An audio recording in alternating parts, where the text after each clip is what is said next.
Hello दोस्त, नमस्ते प्रणाम। मैं आपकी संगीत दुनिया 1984 इसे मिली।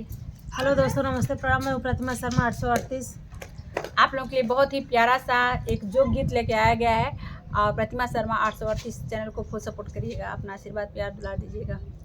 लाल रुमाल लाले फूल ले लाले ला देवरू, लाले रुमाल लाले फूल ले लाले ला देवरू, कदताए भाभी बाग में जाई थी, कतुताए भाभी बाग में जाई थी, नाही नाही देवरू मलिया के लड़की धोखेबाज, नाही नाही देवरू मलिया के लड़की धोखेबाज, नाही नाही देवरू लाले रुमाल लाले फूल ले लाले ला देवरू, लाले रुमाल लाले फूल ले लाले ला देवरू, कहतुताए भाभी सड़कों पर जाई थी,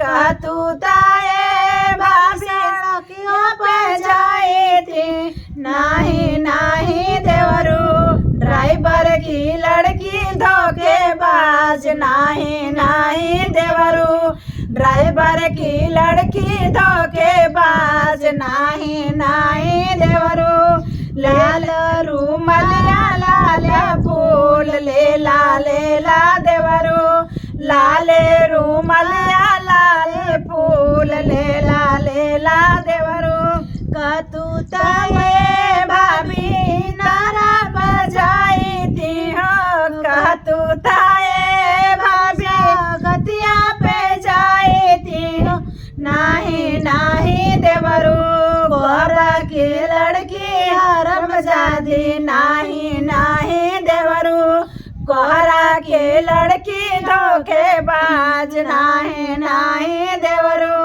लाले रुमाल लाले फूल ले लाले ला देवरू, लाले रुमाल लाले फूल ले लाले ला देवरू। आप लोगों को यह वीडियो कैसा लगा? फिर मिलते हैं अगले नए वीडियो के साथ। तब तक के लिए बाय बाय।